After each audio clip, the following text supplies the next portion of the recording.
Allison, you parked your car on my property again! My, aren't we observant? By the way, do you think you could maybe pull your car a bit further in next time? It makes it hard to get mine out onto the road with yours parked there. Excuse me? Allison, you realize that's my property, right? You parked there without even asking yet again. How many times do we need to go through this? Oh, please. Emily, it's just parked temporarily. You're acting like I built a house on your lawn or something. That spot's totally empty and unused anyway. It's not unused, Allison. We bought that land specifically so we could expand our farming. Do you have any idea how annoying it is when your car is parked exactly where we're trying to work? Farming. More farming. Seriously? Emily, every direction I look, it's just dirt and tractors. Honestly, it's depressing. Why don't you just pave that area already and make a nice, practical parking lot? Are you hearing yourself? Allison, it's our private property, not some public parking space for your convenience. Oh, come on. You should thank me. I'm giving you an incredibly helpful suggestion right now. A parking lot would make life easier for everyone around here. Think about it. No more mud, no more weeds. It's an absolute upgrade. An upgrade? Allison, this isn't about convenience or upgrades. It's about basic respect. Not to mention property rights. You can't just casually park wherever you feel like because you think the space is empty. Emily, relax. We're neighbors after all. Shouldn't we help each other out sometimes? You're not even using that spot right this minute. A little generosity never hurt anyone. Generosity? You park on my land without asking, suggest I bulldoze my farm, and somehow you're the generous one? Allison, honestly, sometimes I wonder what planet you're living on. Wow, okay, rude. No need to overreact. I'll move it eventually, no big deal. This is why people around here never make progress. You're all allergic to change. No, Allison, we're allergic to neighbors who think the world revolves around them. Honestly, it's exhausting having to explain basic manners to you over and over. Just move your car immediately and stop parking on my property. It's really not complicated. I keep telling you I'll move it eventually. You seriously need to chill out. I'll chill out the second you stop treating my property like your personal driveway. Move your car, Allison, now. Look, Emily, since you're clearly upset about this parking situation, let's talk money. You people can't get enough of that stuff, right? Name your price. I'll pay it. And by the way, you should consider yourself lucky I'm even offering. I don't have to be this generous. Are you serious, Allison? You can't just wave cash around and expect me to be grateful. That's not how this works. Oh, please, Emily, let's not pretend you're not interested. It's easy money, and I'll have no problem paying you whatever measly amount you could ask for. My husband earns over $100,000 a year.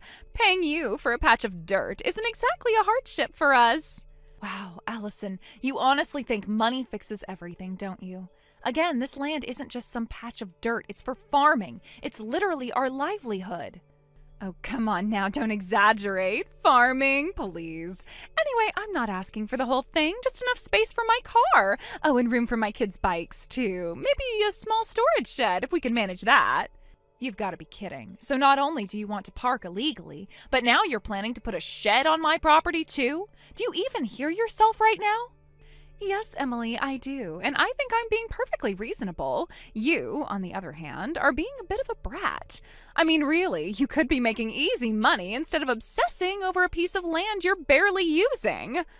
I would like to be using the land right now, but unless you move your car, we can't till the field. The answer is no. You may not park your car on my land. Not today, not tomorrow, never. My land isn't for sale or rent or whatever ridiculous idea you have next. Move your car! Oh my God, Emily, you are so stubborn. This is exactly what's wrong with rural people like you. You're all so small-minded, clinging desperately to your poverty and outdated lifestyles. It's pathetic. Excuse me? Allison, you're on my property without permission and somehow I'm the pathetic one? What kind of warped logic is that? All I'm saying is that if you had an ounce of vision, you'd take my offer and improve your lifestyle. Honestly, your resistance just screams jealousy at my family's success. Jealousy? Oh, that's hilarious, Allison. If success means becoming someone who thinks they can bully their neighbors with money, count me out. Now, I've tried to be polite, but you're seriously pushing it. Move your car off my land immediately. Or what, Emily? You'll keep yelling at me? Because threats from a stubborn country girl aren't exactly intimidating. No threats, Allison, just a promise. If you don't remove your car immediately and stop trespassing on my property, you'll leave me no choice but to take appropriate legal action. And trust me, no amount of money from your supposedly high-income husband will protect you from that.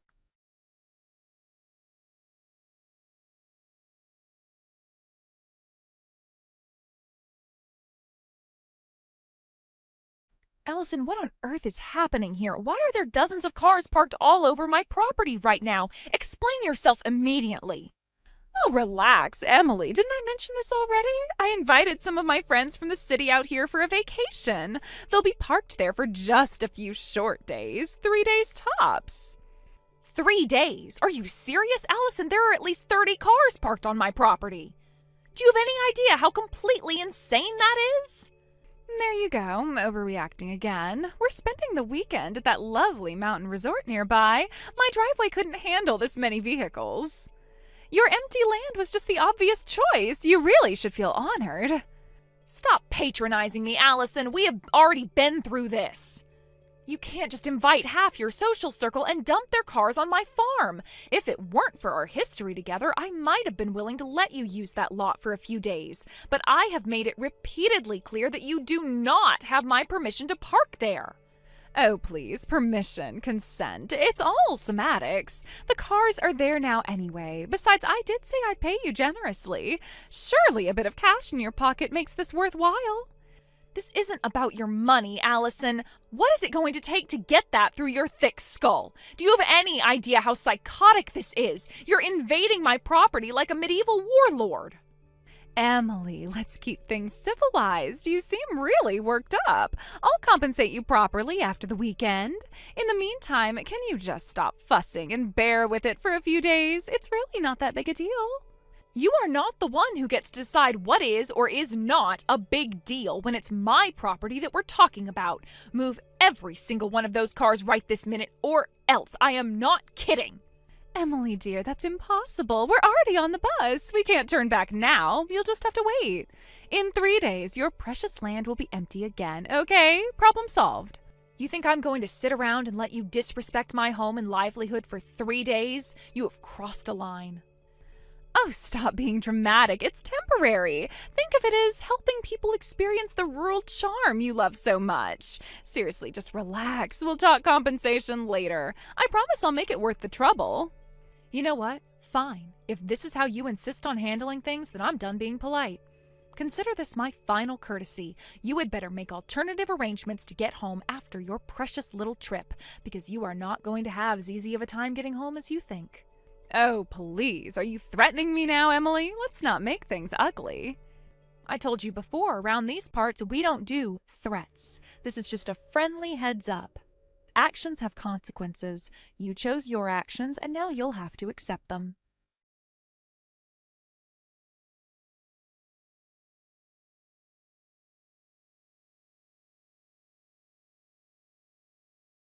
Emily, what the hell is going on? There's a trench around all the cars. What is this? Oh, hey, Allison. Welcome back. I hope your little country escape was relaxing. As for the trench, landscaping weekend. You're joking. Please tell me you're joking. That trench goes all the way around the cars. We can't move anything.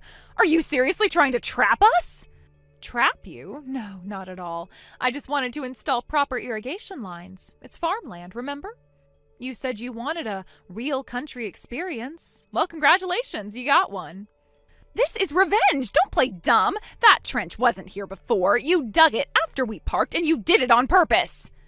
I had every right to work my land. I borrowed a backhoe from my cousin and did all the work myself. And not to toot my own horn, but it's a pretty well done trench, a masterpiece, really. You have lost your mind. You can't trap other people's property like this. I'll call the police. This is vandalism, maybe even theft.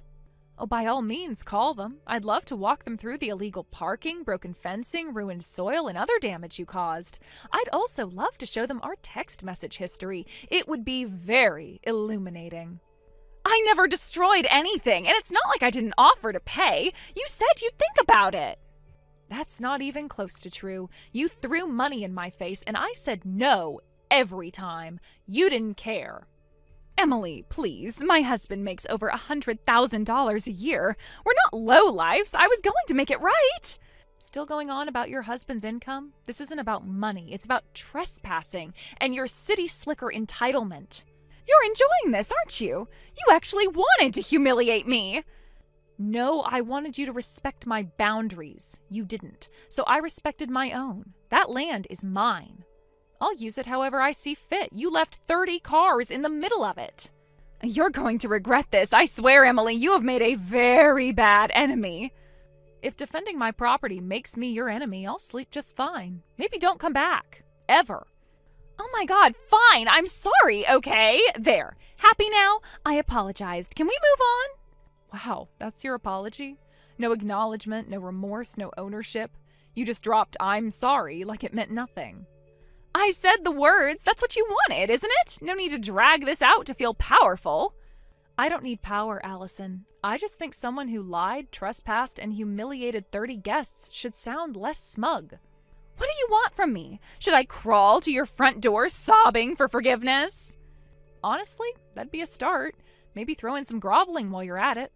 Yeah, I like that idea a lot. You come down to my farm, personally, get on your knees in my freshly manured field, and maybe then I'll consider forgiving you. You're insane! I'm not humiliating myself just to please some bitter farm girl with a chip on her shoulder. And there it is, the real you.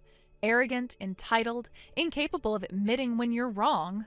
So familiar, so exhausting. I'm warning you, Emily. My husband earns over $100,000 a year. He has connections. He knows people. I'm warning you, if you keep pushing, there will be consequences. Hate to break it to you, but $100K a year isn't all that impressive around here, especially not for someone with a farm as big as mine. Oh, please, you expect me to believe a bunch of backwater farmers are making that kind of money? Believe what you want, but your husband's income isn't a magic wand. If you want to play ball, I'll play ball, but we're playing country style. You're just enjoying this because you finally have a little leverage. Let's see how smug you are when my lawyer comes knocking on your door.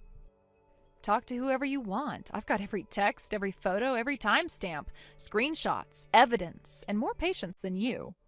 Anyway, I've given you my terms. Come and kneel down in my manure patch and give me a sincere apology. Then I'll help you get your cars out.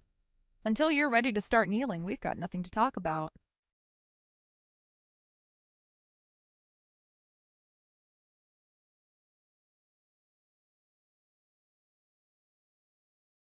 I thought the story would end with the trench, but it seemed that Allison still had one last performance in her. She showed up at my property, flanked by her little club of metropolitan menaces, all dressed like they were headed to a brunch at a tacky restaurant. She thought numbers would intimidate me and that I'd cave under pressure. Well, she grossly underestimated how stubborn a country girl can be. I laid it all out, every message sent, every boundary crossed, every trespass she pretended didn't count because she smiled while doing it. I didn't raise my voice. I didn't need to. The truth did the heavy lifting, and the silence of her gilded gang showed how much it hurt. Her friends turned on her on the spot. They were all totally mortified. You could see it in their faces. They finally realized who they'd been backing. By the end of it, the once high and mighty Allison was sobbing in the dirt, knees stained, and begging me to forgive her. Since my conditions were met, I helped them get their cars out. I built a little bridge with my backhoe and some steel plates. But I warned her, one more stunt and the next time, there wasn't going to be any warning. She didn't listen. A week later, she came back with a bunch of bags of salt loaded into her 4-door sedan. I guess she was planning to sabotage my field with that salt. Not that the 3 bags she brought would have gotten her very far. She was caught right as she ripped open the first bag with a brand new box cutter. One of my cousins filmed the whole thing and sent it to the entire farming co-op. And that was the final straw for the last person who still had her back. Her husband snapped. He filed for divorce, took the kids, and left. Allison's gone now. For good, I hope. And me? I've got my land, my fences, my peace. And most importantly, quiet. Thank you for watching. Please subscribe and hit the like button. See you next time.